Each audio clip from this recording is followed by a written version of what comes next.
అంతరాయతిమిరోపశాంతయే శాంతపావనమచింత్య వైభవం తన్నరం వపుషి కుంజరం ముఖే మన్మహే కిమపి తుందిలం మహా శరణం కరవాణి శర్మదంతే చరణం వాణి చరాచరోపజీవ్యం కరుణామసృణైః కటాక్షపాతైః కురు మామంబ కృతార్థసార్థవాహం గురుర్బ్రహ్మా గురుర్విష్ణుర్గురుర్దేవో మహేశ్వరః గురుః సాక్షాత్ పరం బ్రహ్మ తస్మై శ్రీ గురవే నమః వ్యాసం వసిష్ఠనప్తారం శక్తేః పౌత్రమకల్మషం పరాశరాత్మజం వందే సుకతాదంతపోనిధిం అచతుర్వదనో బ్రహ్మా ద్విబాహురపరో హరిః అఫాలలోచన శంభుర్భగవాన్ బాదరాయణః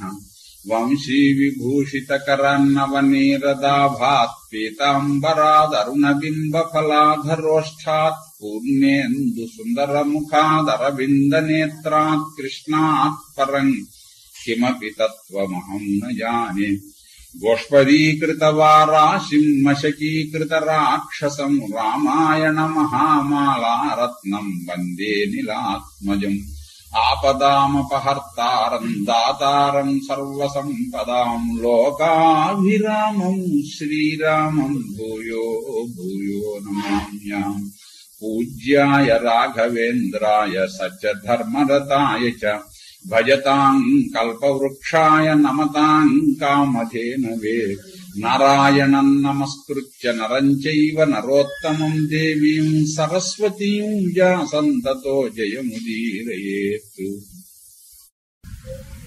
జ్ఞానం చెప్పావు, ఇవన్నీ చెప్పావు. ఆ జ్ఞానం కలవాడిని సామాన్యంగా పండితుడు అని అంటారు కదా. నిజానికి పండిత లక్షణము ఏవో కతిపయ శబ్దముల యందు జ్ఞానము కలిగి ఉండడము, శాస్త్రముల యందు జ్ఞానము కలిగి ఉండడము అదే అవుతుంది. కః పండితః, ఎవరు పండితుడు?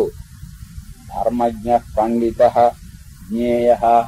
సామాన్యముగా పండితుడని ఎవరిని అంటారు అంటే ఏదో భాష మొదలైనటువంటివి చదువుకున్నటువంటి వాడిని పండితుడు అని అంటూ ఉంటారు. అది కాదు, ధర్మజ్ఞుడైనటువంటి ధర్మవేత్త అయిన వాడే పండితుడు, ధర్మము తెలిసినటువంటి వాడు. నాస్తికుడు అంటారు, వాడెవరు? నాస్తికో మూర్ఖ ఉచ్యతే. ఇవో వాడు చెప్పిన తోచక వాడికి తెలీదు, ఇంకొకటి చెబితే వినని వాడు ఉన్నాడే, వాడు నిజమైనటువంటి నాస్తికుడు. అంటే మూర్ఖుడెవరో, మరి మూర్ఖుడెవరో కూడా తెలియాలి. అంటే ఇంకో ఇటువంటి లక్షణములు కలిగినటువంటి వాడే నాస్తిక కశ్చ కో మూర్ఖ అని. అంటే నాస్తికుడు. మళ్ళీ దీన్ని ఇటు తిరగేస్తే నాస్తికుడైనటువంటి వాడే మూర్ఖుడు. ఈ జ్ఞానం లేనటువంటి వాడు, తెలుసుకోనటువంటి వాడు. కామం కామం అని చెప్పని అంటూ ఉంటారు కదా. ఇందాక ప్రార్థన విషం అన్నారు. ప్రార్థన అంటే కామహ అని అన్నావు కదా. కామం అంటే ఏమిటి? కామ సంసార హేతుశ్చ. ఏది సంసరణ హేతు అవుతుందో అది కామం. సంసరణ హేతువు అంటే జనన మరణ చక్రంలో చిక్కుబడిపోయేటట్లుగా ఏది చేస్తుందో అది కామము అని అనిపించుకుంటుంది. అంతేగాని లోక ప్రసిద్ధమైనటువంటి కామం మాత్రమే కామము కాదు. మత్సరం అంటే వృత్తాపహ మత్సర ఉచ్యతే. మనస్సులో మంట పుట్టిస్తుంది, హృదయంలో మంట పుట్టిస్తుంది. అది మత్సరము అని చెప్పానంటే. అహంకారం అంటే మహాజ్ఞానం అహంకార అన్నాడు. దానికి అంతకంటే ఇక అవధి ఉండటానికి వీలు లేదు. అది నిజమైనటువంటి అహంకారము అని అంటే. దంభం అంటూ ఉంటారు కదా, అదేమిటి? దంభో ధర్మోధ్వజోచ్ఛ్రయ అంటే అతడు సద్గుణములు కలవాడు కాకపోయినా, ఆచరణ కలిగిన వాడు కాకపోయినా, సద్గుణములు కలవాడుగా ఆచరణము కలవాడుగా కనిపించడానికి చేసే ప్రయత్నం ఉన్నదే దానిని దంభము అని చెప్పంటారు. బైడాలిక అని అంటారు.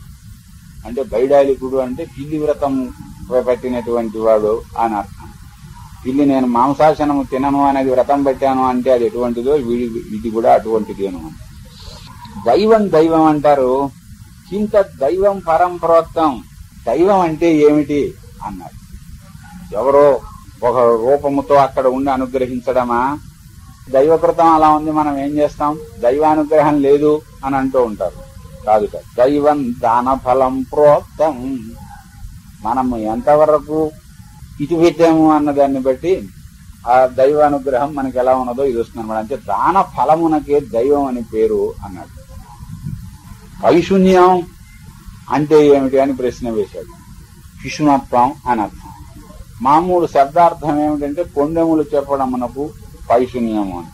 శునాంచ పిశునానాంచ పరగేహ ప్రవేశినాం ప్రయోజనం నపశ్యామ పాత్రాణం దోషణాదృతే. శునాంచ పిశునానాంచ, శునాం అంటే కుక్కలు, కుక్కలకిన్నో కొండిగాళ్ళకి ప్రయోజనం ఏమిటి వాళ్ళకి అండి? ఇద్దరికి కూడా ప్రయోజనం ఏం లేదు. ఇద్దరు చేసి పని పరగేహ ప్రవేశనం, తలుపు తోసుకుని వెళ్ళిపోతారట. వాడు రమ్మనకపోయినా కానీ నువ్వు లోపలికి వెళ్ళిపోతారు. సరే, ఎవరి గురించో చెబుతారు, వాడు అటువంటి వాడు, వీడు ఇటువంటి వాడు అని అక్కడికి వెళ్లి చెబుతారు. వీడికి ఏమిటి ప్రయోజనం? ఆ కుక్క అలాగే తలుపు తోసుకుని లోపలికి వెళ్ళిపోతుంది. దొంగ కుక్క లోపలికి వచ్చి తింటూ ఉంటే తిన్నిస్తారా, చప్పుడు అవకమాందో, గిన్నె చప్పుడు అవుతుంది, వస్తారు, కర్రెచ్చుకుని కాలు విరగొడతారు దాన్ని. అంటే దానికి ప్రయోజనం లేదు. ఇతరులను గురించి చెప్పడం ప్రారంభిస్తే పనిగట్టుకుని మన ఇంటికి వచ్చి వాడు దుర్మార్గుడు అని వీడు అంటున్నాడంటే ఇందులో ఏదో ఉండాలి అని వివేకైన వాడికి ముందర వీడి మీదే అనుమానం వస్తుంది. పాత్రాణం దోషణాదృతే. అక్కడ పాత్రలను పాడు చేయడమేమో కుక్క పని, యోగ్యులైనటువంటి వాళ్ళని దూషించడమేమో ఈ కొండిగాళ్ల పని. అంతకంటే ఏమీ లేదు, ప్రయోజనం ఏమీ లేదు అన్న. అహో ఖలభుజంగస్య విచిత్రోయం వధక్రమ అన్యస్య దశతి శ్రోత్రం అన్య ప్రాణైర్విముంచితే అని ఒకటన్నాడు. విముచ్యతే. ఈ కొండగాడు ఉన్నాడే వీడు పాములాంటి వాడు అని. అయితే పాముకి వీడికి ఓ తేడా ఉంది. పాము కంటే వీడి ప్రమాదకరమైన వాడు అని. పాము ఎవరిని కరిస్తే వాడి ప్రాణాలు పోతాయి. ఈ పాము సామాన్యంగా నడుస్తూ ఉంటే తొక్కితే గాని అది కాటు వేయదు, కాలు మీద కరుస్తుంది. వీడు కర్ణం మీద కరుస్తట్టు, వీడు వెళ్ళి చెవు కొరుకుతట్టు వెళ్ళి కలభుజం అన్యస్య దశకి శ్రోత్తనం. వీడు వెళ్ళి వాడి చెవి కొరికితే వీడి ప్రాణం పోతుంది. వచ్చేటటువంటి వీడు ఇటువంటి వాడు నిన్ను అలా అన్నాడని వాడితో చెప్తాడు. అలాగా అయితే వాడి పని పడతా నాకు అంటాడు వాడు. అన్యస్య దశకి శ్రోత్తరం. ఒకడి చెవి కొరుకుతాడు వీడు వెళ్ళి, ఇంకొకటి ప్రాణం పోతుంది. అటువంటిదేనా పైశూన్యం అంటేను? ఆ కొండములు చెప్పడమేనా? ఏమిటి అంటే పైశూన్యం పరదూషణం, ఇతరులను దూషించడమే. పరస్య దూషణం పరదూషణం, అన్య దూషణం అనే కాకుండా ఇహం పరం, పరం అనేది ఎక్కడ ఉన్నది, పరాత్పరుడు అనేవాడు ఎక్కడున్నాడు, పరబ్రహ్మం ఎక్కడ ఉన్నది అని ఈ రకమైనటువంటి దూషణము కూడా పైశూన్యముగా భావించవచ్చు. సరే, ఇంకొక ప్రశ్న చెప్పు అన్నాడు. ధర్మం ఉంది, అర్థం ఉంది, కామం ఉంది. నిజానికి ఒకదానికి ఒకటి విరుద్ధములైనటువంటిది. అలాంటి స్థితిలో పరస్పర విరుద్ధములైనవి ఒకనిలో ఈ మూడు కూడా ఉండాలని త్రివర్గములు ఒకడు సాధించాలి అంటే ఎలా సాధ్యం అవుతుంది అన్నాడు. అంతో ఎంతో అధర్మం చేస్తేనే గాని అర్థ సంపాదనం సాధ్యం కాదు. మరి కామం దుష్టమైందని చెబుతున్నావే, అది ధర్మం ఎలా అవుతుంది? ఈ ఒకదానికి ఒకటి విరుద్ధమైనటువంటివి కదా, ఈ మూడు ఒక చోట ఉండడం ఎలా కుదురుతుంది అని ప్రశ్న వేశాడు. అంటే దానికి ఈయన చక్కటి సమాధానం. యదా ధర్మశ్చ భార్యా చ పరస్పర వశానుగౌ తదా ధర్మార్థకామాన ప్రయాణమపి సంగమః అన్నాడు. అంటే గృహస్థ ధర్మము గొప్పది అని చెప్పడం కూడా అక్కడ ఉద్దేశం. కామం విషయం ఇంకా వేరే చెప్పక్కర్లేక. యథా ధర్మశ్చ భార్యా చ పరస్పర వశానుగౌ. భార్య ధర్మమును అనుసరించేది అయి ఉండి ధర్మము భార్యా సమ్మతమైనదిగా నడుస్తూ ఉన్న పూట ఈ మూడు పురుషార్థములకు పరస్పర విరోధం అనేది రాదు అన్నాడు. భార్య ద్వారా పొందేటటువంటి సౌఖ్యము అప్పుడు అది ధర్మ విరుద్ధం ఎలా అవుతుంది? ధర్మావిరుద్ధో భూతేషు కామోస్మి భరతర్షభ ముందర చెప్పబోతున్నాడు. ధర్మమునకు అవిరుద్ధముగా ఉండేటటువంటి కామము నేనేను, దైవస్వరూపమేను అని కూడా చెబుతున్నాడు. భగవత్ స్వరూపమేను అక్కడికి చెబుతున్నాడు. అంటే ధర్మము భార్య ఇవి రెండు పరస్పరము వశములై ఎప్పుడైతే ప్రవర్తించడం జరుగుతుందో అప్పుడు మూడు పురుషార్థములకు విరోధం లేకుండా ప్రవృత్తి సాధ్యం అవుతుంది అన్నాడు. ప్రయాణమతి సంగమ, ఈ మూడు ఉంటాయి. సరే, ఇంతవరకు బాగా చెప్పావయ్యా. ఎంత చేసినా తరగని పుణ్యలోకములు, ఎన్నాళ్ళు ఉన్నా గాని తరగని పుణ్యలోకములు ఉంటాయి అని అక్షయ పుణ్యలోకములు అని అంటూ ఉంటారు. అలాగే అక్షయ నరకములు కూడా ఉన్నాయా? అక్షయ నరకములకు కారణం ఏమిటి? అక్షయ పుణ్యలోకములకు సత్యాదులు కారణం అని చెప్పావు బాగానే. అక్షయ నరకమునకు కూడా కారణం ఏదైనా ఉంటే చెప్పు, అది విడిచిపెట్టవలసింది ఏమిటో చూద్దాం. నలుగురికి అంతేట బ్రాహ్మణము స్వయమాహూయ, అయ్యా నీకు దానం ఇస్తాను రమ్మనమని చెప్పి పిలిచి, లేదా లేనివాడు వచ్చి నాకు ఏదైనా ఇయ్యి అని చెప్పని అడుగుతూ ఉంటేను ఇస్తానని చెప్పి ఇస్తాను రాని పశ్చాన్నాస్తి యో బ్రూయాత్, ఆ తర్వాత నకారం ఉపయోగించేవాడు ఉన్నాడే వాడు అక్షయ నరకానికి పెడతాడయ్యా. సో అక్షయం నరకం వ్రజే. ఇంకా ఇది ఒక రకం. దీనికి మార్గాలు చాలా ఉన్నాయట.